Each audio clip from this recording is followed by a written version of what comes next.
بسم الله الرحمن الرحيم اللهم صل على سيدنا محمد وعلى آله حق قدره ومقداره العظيم.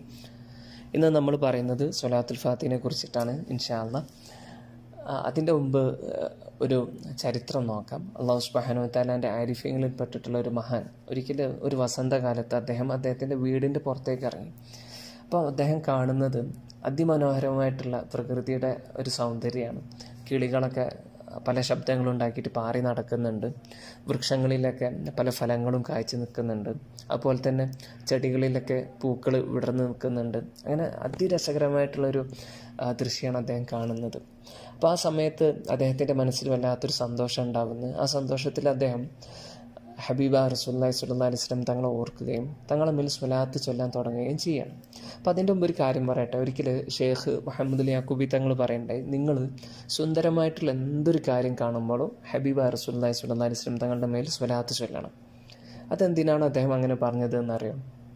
നമ്മളൊരാളെ സ്നേഹിക്കുക എന്ന് വിചാരിക്കും. നമുക്കൊരാളോട് ഭയങ്കര ഇഷ്ടമാണ്. അപ്പം അങ്ങനെ നമ്മൾ ഒരാളെ സ്നേഹിക്കുകയാണെങ്കിൽ നമ്മൾ രസകരമായിട്ടുള്ള അല്ലെങ്കിൽ സുന്ദരമായിട്ടുള്ള എന്തൊരു കാര്യം കാണുമ്പോഴും, ഉദാഹരണത്തിന് ഒരു റോസാപ്പൂവാണ് നമ്മൾ കാണുന്നത് വിചാരിക്കും. അപ്പം നമ്മളെ ഓർമ്മ പോവുക ആ റോസാപ്പൂവിലേക്കാവില്ല. നമ്മളെ ഓർമ്മ പോവുക നമ്മൾ സ്നേഹിക്കുന്ന പ്രേമിക്കുന്ന ആളിലേക്കായിരിക്കും. അപ്പോൾ അതുകൊണ്ട് തന്നെ ഹബീബ റസൂലുള്ളാഹി സ്വല്ലല്ലാഹി അലൈഹി വസല്ലം തങ്ങളെ പ്രേമിക്കുന്ന ആളുകൾ അവർ സുന്ദരമായിട്ടുള്ള ഏതൊരു കാര്യം കാണുമ്പോൾ, ഒരു റോസാപ്പൂ കാണുമ്പം അല്ലെങ്കിൽ പൂർണ്ണചന്ദ്രനെ കാണുമ്പം, രസകരമായിട്ടുള്ള സൗന്ദര്യമുള്ള എന്തൊരു കാര്യം കാണുമ്പോഴും അവരെ മനസ്സ് പോവുക ഹബീബ റസൂലുള്ളാഹി സ്വല്ലല്ലാഹി അലൈഹി വസല്ലം തങ്ങളിലേക്കായിരിക്കും. അപ്പോൾ ആ സമയത്ത് അവരെന്ത് ചെയ്യും? ഒരുപാട് സ്വലാത്ത് ചൊല്ലും. ഓക്കെ, അപ്പോൾ അതുകൊണ്ടാണ് ആഷിഖ്യങ്ങൾ നമ്മളോട് പറഞ്ഞിട്ടുള്ളത്, നിങ്ങൾ സുന്ദരമായിട്ടുള്ള എന്തൊരു കാര്യം കാണുമ്പോഴും ഹബീബ റസൂലുള്ളാഹി സ്വല്ലല്ലാഹി അലൈഹി വസല്ലം തങ്ങളുടെ മേൽ സ്വലാത്ത് ചൊല്ലുക. കാരണം അത് ഇഷ്കിൻ്റെ ഒരു അവസ്ഥയാണ്. നമ്മളിൽ ഇഷ്ക് ഉണ്ടാകുമ്പോൾ നമ്മൾ സുന്ദരമായിട്ടുള്ള എന്ത് കാര്യം കാണുമ്പോഴും തങ്ങളെ മേൽ സ്വലാത്ത് ചൊല്ലും. അപ്പം നമ്മളെപ്പോലത്തെ ഇഷ്ക് കുറഞ്ഞിട്ടുള്ള ആളുകൾക്ക് ഇഷ്കിൻ്റെ അവസ്ഥകൾ പഠിപ്പിച്ചു തരാൻ വേണ്ടിയിട്ടാണ് അവർ നമ്മളോട് ഇക്കാര്യങ്ങളൊക്കെ പറയുന്നത്. അപ്പോൾ ഈ രൂപത്തിൽ നമ്മൾ പ്രവർത്തിച്ചാലുള്ള ഒരു ഗുണം എന്താണെന്ന് വെച്ചാൽ, നമ്മുടെ ഹൃദയത്തിൽ എന്തുണ്ടാവും? പ്രേമം ഉണ്ടാവും എന്നുള്ളതാണ്. അതായത് നമ്മളെ ഹൃദയത്തിൽ സ്നേഹമില്ല എന്ന് വിചാരിക്കുക, പ്രണയം കുറവാണെന്ന് വിചാരിക്കാം. അപ്പം നമ്മൾ എന്ത് ചെയ്യാന്നറിയോ? അല്ലാഹു സുബ്ഹാനഹു വ തആലാൻ്റെ ഹബീബ റസൂലുള്ളാഹി സ്വല്ലല്ലാഹി അലൈഹി വസല്ലം തങ്ങളെ ഒരുപാട് പ്രേമിക്കുന്ന അനുരാഗികളുണ്ടല്ലോ, അവർക്ക് തങ്ങളോടുള്ള പ്രേമത്തിൽ എന്തൊക്കെ ചെയ്യുന്നുണ്ടെന്ന് നോക്കാം. ഓക്കെ, അപ്പോൾ അവരെന്തൊക്കെ ചെയ്യുന്നുണ്ട്? അവരൊരുപാട് സ്വലാത്ത് ചെല്ലുന്നുണ്ട്. അവരെപ്പോഴും റസൂലുള്ളാഹി സ്വല്ലല്ലാഹി അലൈഹി വസല്ലം തങ്ങളെ ഓർത്ത് നടക്കുന്നുണ്ട്. അവർ സുന്ദരമായിട്ടുള്ള എന്തൊരു കാര്യം കാണുമ്പോഴും അവർ തങ്ങളുടെ മേൽ സ്വലാത്ത് ചെല്ലുന്നുണ്ട്. അവർ ഭക്ഷണം കഴിക്കുന്നതിൻ്റെ മുമ്പ് സ്വലാത്ത് ചെല്ലുന്നുണ്ട്. ഭക്ഷണം കഴിച്ചു കഴിഞ്ഞാൽ അവർ സ്വലാത്ത് ചെല്ലുന്നുണ്ട്. അങ്ങനെ നമ്മൾ എന്ത് ചെയ്യുക? ആ ആഷിഖ്യങ്ങൾ എന്തൊക്കെ ചെയ്യുന്നുണ്ടെന്ന് നോക്കുക. എന്നിട്ട് അതൊക്കെ നമ്മൾ ചെയ്യാം. അപ്പോൾ എന്ത് സംഭവിക്കുമെന്ന് വെച്ചാൽ, നമ്മൾ ഇഷ്കിൻ്റെ അവസ്ഥകളെ നമ്മൾ പുലുകിക്കഴിഞ്ഞാൽ, നമ്മളിൽ ഇഷ്കില്ലെങ്കിലും നമ്മൾ എന്ത് ചെയ്യും? ഇഷ്കിൻ്റെ ലോകത്തേക്ക് എത്തിപ്പെടും. ഇഷ്കുള്ള ആളുകൾ എന്തൊക്കെയാണ് ചെയ്യുന്നു എന്ന് നോക്കുക. എന്നിട്ട് അതേപോലെ നമ്മൾ പ്രവർത്തിച്ചു കഴിഞ്ഞാൽ നമ്മളെന്ത് ചെയ്യും? ഇഷ്കിൻ്റെ ലോകത്തേക്ക് എത്തിപ്പെടും ഇൻഷാ അല്ലാഹ്. അപ്പോൾ അതിന് വേണ്ടിയിട്ടാണ് അല്ലാഹു സുബ്ഹാനഹു വ തആലാൻ്റെ ആരിഫ്യങ്ങൾ അവർ നമ്മൾക്ക് പഠിപ്പിച്ചു തരുന്നത്. നിങ്ങൾ സുന്ദരമായിട്ടുള്ള എന്തൊരു കാര്യം കാണുമ്പോഴും നിങ്ങൾ തങ്ങളുടെ മേൽ സ്വലാത്ത് ചൊല്ലണം എന്ന് പറയുന്നത്. ഓക്കെ, അതൊക്കെ നമ്മൾ എന്ത് ചെയ്യും? അല്ലാഹു സുബ്ഹാനഹു വ തആലാൻ്റെ പ്രണയഭാചനം ഹബീബ റസൂലുള്ളാഹി സ്വല്ലല്ലാഹി അലൈഹി വസല്ലം തങ്ങളുടെ പ്രേമത്തിലേക്ക് നമ്മളെ കൊണ്ടെത്തിക്കും. അപ്പോൾ ഏതായാലും ഈ മഹാൻ, ഈ ആരിഫ് സുന്ദരമായിട്ടുള്ള ഈ ഒരു രംഗം കാണുകയാണ്. കിളികൾ പറന്നു പോകുന്നുണ്ട്, അതുപോലെ തന്നെ പൂക്കളൊക്കെ അതിമനോഹരമായിട്ട് വിടർന്ന് നിൽക്കുന്നുണ്ട്. അപ്പം ആ സമയത്ത് അദ്ദേഹത്തിൻ്റെ മനസ്സിൽ അതിമനോഹരമായിട്ടുള്ളൊരു സ്വലാത്ത് അദ്ദേഹത്തിൻ്റെ മനസ്സിൽ വരികയാണ്. അങ്ങനെ അദ്ദേഹം ആ സ്വലാത്ത് ചൊല്ലുകയാണ്.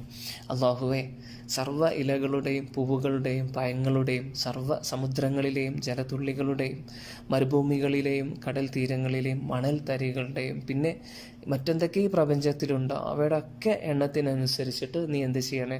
നിൻ്റെ ഹബീബ റസൂലുള്ളാഹി സ്വല്ലല്ലാഹി അലൈഹി വസല്ലം തങ്ങളുടെ മേൽ സ്വലാത്ത് വർഷിക്കണേ. ഇതാണ് അദ്ദേഹം ചൊല്ലുന്ന സ്വലാത്ത്. അങ്ങനെ അദ്ദേഹം ആ സ്വലാത്ത് ചൊല്ലിക്കഴിഞ്ഞ സമയത്ത് അദ്ദേഹം ഒരു അശരീരി കേൾക്കുകയാണ്. ആ അശരീരി എങ്ങനെയായിരുന്നു എന്ന് വെച്ചാൽ, അദ്ദേഹത്തോട് പറയാണ്, നിങ്ങൾ നന്മകൾ രേഖപ്പെടുത്തി വെക്കുന്ന മലക്കുകളെ നിങ്ങളെന്ത് ചെയ്തു? തളർത്തി കളഞ്ഞു. നിങ്ങൾ ചൊല്ലിയ സ്വലാത്ത് കാരണത്താൽ, ആ സ്വലാത്തിൻ്റെ പ്രതിഫലം രേഖപ്പെടുത്തി വെച്ച കാരണത്താൽ ആ മലക്കുകളെ നിങ്ങൾ തളർത്തിക്കാഞ്ഞു. അത്രയും വലിയ മഹത്തായിട്ടുള്ള അതിമനോഹരമായിട്ടുള്ളൊരു സ്വലാത്താണ് നിങ്ങൾ ഹബീബ റസൂലുള്ളാഹി സ്വല്ലല്ലാഹി അലൈഹി വസല്ലം തങ്ങളുടെ മേൽ ചൊല്ലിയത്. ആ സ്വലാത്തിൻ്റെ മഹത്വം കാരണത്താൽ അതിൻ്റെ പ്രതിഫലത്തെ എഴുതി വെക്കുന്ന മലക്കുകളെ നിങ്ങൾ എന്ത് ചെയ്തു? തളർത്തി കളഞ്ഞു. അപ്പം അങ്ങനെ വേറെ സ്വലാത്ത് നമുക്കറിയാം. ഹബീബ റസൂലുള്ളാഹി സ്വല്ലല്ലാഹി അലൈഹി വസല്ലം തങ്ങളെ പഠിപ്പിച്ചു തന്നിട്ടുള്ള ഒരു സ്വലാത്ത് ഉണ്ടല്ലോ, നമുക്ക് എല്ലാവർക്കും അറിയുന്നതാണ്. ഹബീബ റസൂലുള്ളാഹി സ്വല്ലല്ലാഹി അലൈഹി വസല്ലം തങ്ങൾ ഒരിക്കൽ പറയണ്ടായി. ആ ഹദീസ് ഇങ്ങനെയാണ്: മൻ ഖാല ജസല്ലാഹു അന്ന മുഹമ്മദൻ ബിമാ ഹുവ അഹ്ലുഹു അതഅബ 70 കാതിബൻ അൽഫ സുബാഹിൻ. അതായത് ആരെങ്കിലും ഒരാൾ ഹബീബ റസൂലുള്ളാഹി സ്വല്ലല്ലാഹു അലൈഹി വസല്ലം തങ്ങളുടെ മേലിൽ ജസല്ലാഹു അന്ന സയ്യിദന മുഹമ്മദൻ സ്വല്ലല്ലാഹു അലൈഹി വസല്ലം ബിമാ ഹുവ അഹ്ലുഹു എന്ന് പറഞ്ഞിട്ടുള്ള സ്വലാത്ത്, തങ്ങൾ പറയുകയാണ്, ഈ ഒരു സ്വലാത്ത് ഒരാൾ എൻ്റെ മേലിൽ ചൊല്ലിക്കഴിഞ്ഞാൽ ഇതിൻ്റെ പ്രതിഫലം എഴുതൽ കൊണ്ട് 70 മലക്കുകളെ 1000 പ്രഭാതത്തിൽ അവൻ വിഷമിപ്പിച്ചു. അതായത് 1000 പ്രഭാതങ്ങളിൽ 1000 ദിവസങ്ങൾ ആ ഒരു സ്വലാത്തിൻ്റെ മഹത്വം അല്ലെങ്കിൽ അതിൻ്റെ പ്രതിഫലം രേഖപ്പെടുത്തി വെക്കാൻ അല്ലാഹു സുബ്ഹാനഹു വ തആലയുടെ മലക്കുകൾക്ക് വേണ്ടി വരുന്നതാണ്. അപ്പം ഈ രൂപത്തിലുള്ള, അതായത് മലക്കുകളെ വിഷമിപ്പിക്കുന്ന, മലക്കുകളെ പ്രതിഫലം രേഖപ്പെടുത്തി വെക്കൽ കൊണ്ട് മലക്കുകളെ തളർത്തി കളയുന്ന ഒരുപാട് സ്വലാത്തുകളുണ്ട്. അതിൽപ്പെട്ടിട്ടുള്ളൊരു സ്വലാത്താണ് ഏത്? ഹബീബ റസൂലുള്ളാഹി സ്വല്ലല്ലാഹു അലൈഹി വസല്ലം തങ്ങൾ പഠിപ്പിച്ചു തന്നിട്ടുള്ള ജസല്ലാഹു അന്ന നബിയന സയ്യിദന മുഹമ്മദൻ സ്വല്ലല്ലാഹു അലൈഹി വസല്ലം ബിമാ ഹുവ അഹ്ലുഹു എന്ന് പറഞ്ഞിട്ടുള്ള സ്വലാത്ത്. ഇനി നമ്മൾ ഇന്ന് പറഞ്ഞു വരുന്നത് സ്വലാത്തുൽ ഫാത്തിഹിൻ്റെ ഒരു മഹത്താണ്. സ്വലാത്തുൽ ഫാത്തിഹിൻ്റെ ഒരു മഹത്വത്തിൽപ്പെട്ടിട്ടുള്ള ഒരു മഹത്താണ് ഒരാൾ അയാളുടെ ജീവിതത്തിൽ ചൊല്ലുന്ന ആദ്യത്തെ 10 സ്വലാത്തുൽ ഫാത്തിഹിൻ്റെ പ്രതിഫലം മാത്രമേ മലക്കുകൾ രേഖപ്പെടുത്തി വെക്കുള്ളൂ. ഒരു മനുഷ്യൻ അവൻ്റെ ജീവിതത്തിൽ ചൊല്ലുന്ന ആദ്യത്തെ 10 സ്വലാത്തുൽ ഫാത്തിഹകൾ, അതിൻ്റെ പ്രതിഫലം മാത്രമേ എന്ത് ചെയ്യുള്ളൂ? മലക്കുകൾ രേഖപ്പെടുത്തി വെക്കുള്ളൂ. അതിൻ്റെ ശേഷം ആ മനുഷ്യൻ ചൊല്ലുന്ന സ്വലാത്തുൽ ഫാത്തിഹകൾ മലക്കുകൾ എന്ത് ചെയ്യും? അത് അല്ലാഹു സുബ്ഹാനഹു വ തആലയിലേക്ക് വിട്ടുകൊടുക്കും. കാരണം എന്താണെന്ന് വെച്ചാൽ പിന്നീട് അയാൾ ചൊല്ലുന്ന സ്വലാത്തുൽ ഫാത്തിഹിൻ്റെ പ്രതിഫലം അത് രേഖപ്പെടുത്തി വെക്കാൻ പറ്റുന്നതിനും അപ്പുറത്തായിരിക്കും. അത് മലക്കുകൾക്ക് കഴിയുന്നതിനും അപ്പുറമായിരിക്കും. അതുകൊണ്ട് അവരെന്ത് ചെയ്യും? അത് അല്ലാഹു സുബ്ഹാനഹു വ തആലയിലേക്ക് വിട്ടുകൊടുക്കും. അല്ലാഹു സുബ്ഹാനഹു വ തആല എന്ത് ചെയ്യും? ഇൻഷാ അല്ലാഹ് അതിനുള്ള പ്രതിഫലത്തെ ആ സ്വലാത്തുൽ ഫാത്തിഹ ചൊല്ലിയ ആളിന് പിന്നീട് ആഖിറത്തിൽ വെച്ചിട്ട് നൽകും ഇൻഷാ അല്ലാഹ്. അപ്പോൾ ഇത് സ്വലാത്തുൽ ഫാത്തിഹിൻ്റെ വലിയൊരു പ്രത്യേകതയാണ്. അതിന് കുറേ കാരണങ്ങളുണ്ട്. ഒരാൾ അവൻ്റെ ജീവിതത്തിൽ ചൊല്ലുന്ന ആദ്യത്തെ സ്വലാത്തുൽ ഫാത്തിഹ അവന് ലഭിക്കുന്ന പ്രതിഫലം പോലെയല്ല അവന് രണ്ടാമത് ചൊല്ലുന്ന സ്വലാത്തുൽ ഫാത്തിഹിന് ലഭിക്കുന്ന പ്രതിഫലം. ആദ്യം ചൊല്ലിയ സ്വലാത്തുൽ ഫാത്തിഹിന് അവന് ലഭിക്കുന്ന പ്രതിഫലത്തിനേക്കാളും എത്രയോ മടങ്ങ് ആണ് രണ്ടാമത് അവൻ സ്വലാത്തുൽ ഫാത്തിഹ ചൊല്ലുമ്പോൾ അവനക്ക് ലഭിക്കുക. മൂന്നാമത്തെ സ്വലാത്തുൽ ഫാത്തിഹ അവന് ചൊല്ലുമ്പോൾ അവനിക്കുള്ള പ്രതിഫലം അവന് ആദ്യം ചൊല്ലിയ 2 സ്വലാത്തുൽ ഫാത്തിഹകളുണ്ടല്ലോ അതിന് അവന് ലഭിച്ച പ്രതിഫലം പോലെ ആയിരിക്കില്ല മൂന്നാമത്തെ തവണ അവൻ ചൊല്ലുമ്പോൾ അവനക്ക് പ്രതിഫലം കിട്ടുക. ഈ രൂപത്തിൽ അവൻ എത്ര സ്വലാത്തുൽ ഫാത്തിഹ അവൻ ചൊല്ലുന്നുണ്ടോ ആ സ്വലാത്തുൽ ഫാത്തിഹകളൊക്കെ അതേ രൂപത്തിലാണ്. അവൻ എത്രത്തോളം സ്വലാത്തുൽ ഫാത്തിഹകൾ മുമ്പ് അവൻ ചൊല്ലിയിട്ടുണ്ടോ അതിനൊക്കെ ലഭിച്ച പ്രതിഫലം പോലെ ആയിരിക്കില്ല അവന് മറ്റൊരു സ്വലാത്തുൽ ഫാത്തിഹ ചൊല്ലുമ്പോൾ അവനക്ക് കിട്ടുക.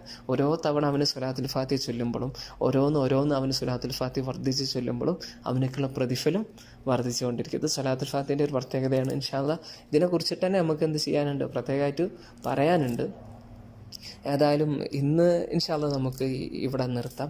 സ്വലാത്തുൽ ഫാത്തിഹിൻ്റെ ഒരു മഹത്താണ് എന്ത് ചെയ്യുക, അതിൻ്റെ പ്രതിഫലത്തിൻ്റെ ബാഹുല്യം അല്ലെങ്കിൽ ആ പ്രതിഫലത്തിൻ്റെ ഔന്നിത്യം അത് മലക്കുകൾക്ക് പോലും രേഖപ്പെടുത്തി വെക്കാൻ കഴിയുന്നതിനും അപ്പുറമാണെന്ന് നമ്മൾ എന്ത് ചെയ്യുക മനസ്സിലാക്കുക. ഇൻഷാ അല്ലാഹ് അല്ലാഹു സുബ്ഹാനഹു വ തആല നമ്മൾക്ക് എല്ലാവർക്കും സദാ നേരം സ്വലാത്തുൽ ഫാത്തിഹ ചൊല്ലാനും സ്വലാത്തുൽ ഫാത്തിഹയിൽ മുഴുകാനുള്ളൊരു തൗഫീഖ് അല്ലാഹു സുബ്ഹാനഹു വ തആല നമ്മൾക്ക് എല്ലാവർക്കും നൽകട്ടെ. ആ സ്വലാത്തുൽ ഫാത്തിഹ വർദ്ധിപ്പിച്ചിട്ട് ഹബീബ റസൂലുള്ളാഹി സ്വല്ലല്ലാഹു അലൈഹി വസല്ലം തങ്ങളോടുള്ള പ്രണയം അല്ലാഹു സുബ്ഹാനഹു വ തആല നമ്മൾക്ക് ഏറ്റേറ്റി നൽകട്ടെ. തങ്ങളോടുള്ള പ്രേമത്തിൽ ജീവിച്ചിട്ട് ആ തങ്ങളോടുള്ള പ്രേമത്തിൽ മരിക്കാനുള്ള ഭാഗ്യം അല്ലാഹു സുബ്ഹാനഹു വ തആല നമ്മൾക്ക് എല്ലാവർക്കും നൽകട്ടെ. ഹബീബ റസൂലുള്ളാഹി സ്വല്ലല്ലാഹു അലൈഹി വസല്ലം തങ്ങളെ സദാ നേരം ഉണർവിലും അതുപോലെ തന്നെ സ്വപ്നത്തിലൊക്കെ ഒരുപാട് തവണ കാണാനൊക്കെ ഉള്ള ഭാഗ്യം അല്ലാഹു സുബ്ഹാനഹു വ തആല നമ്മൾക്ക് എല്ലാവർക്കും നൽകട്ടെ ഇൻഷാ അല്ലാഹ്. പിന്നെ കഴിയുന്നതും എല്ലാവരും സ്വലാത്തുൽ ഫാത്തിഹ റാലിയിൽ പങ്കെടുക്കുക. സ്വലാത്തുൽ ഫാത്തിഹ റാലിയിൽ ഇതുവരെ പങ്കെടുക്കാത്ത ആളുകളുണ്ടെങ്കിൽ എന്ത് ചെയ്യുക, അവരൊന്ന് കമൻറ്റ് ചെയ്യുക. ഇൻഷാ അല്ലാഹ് അവർക്ക് സ്വലാത്തുൽ ഫാത്തിഹ റാലിയിൽ പങ്കെടുക്കാനുള്ള സഹായങ്ങൾ അതിനുള്ള കാര്യങ്ങൾ ഇൻഷാ അല്ലാഹ് നമ്മൾ കമൻറ്റ് ചെയ്യുന്നുണ്ട് ഇൻഷാ അല്ലാഹ്. അപ്പോൾ എല്ലാവരും എന്ത് ചെയ്യുക, സ്വലാത്തുൽ ഫാത്തിഹ റാലിയിൽ പങ്കെടുക്കുക. സ്വലാത്തുൽ ഫാത്തിഹ ഒരുപാട് വർദ്ധിപ്പിക്കുക ഇൻഷാ അല്ലാഹ്. അല്ലാഹു സുബ്ഹാനഹു വ തആല നമ്മുടെയൊക്കെ ഹൃദയത്തിൽ തങ്ങളോടുള്ള പ്രേമം വർദ്ധിപ്പിച്ച് നൽകട്ടെ. ഹബീബ റസൂലുള്ളാഹി സ്വല്ലല്ലാഹു അലൈഹി വസല്ലം തങ്ങളെ സദാ നേരം ഉണർവിൽ കാണുന്ന ഒരവസ്ഥയിൽ അല്ലാഹു സുബ്ഹാനഹു വ തആല നമ്മളെല്ലാവരും എത്തിക്കട്ടെ ഇൻഷാ അല്ലാഹ്. ആമീൻ ആമീൻ ബിജാഹി നബിയിൽ അമീൻ സ്വല്ലല്ലാഹു അലൈഹി വസല്ലം.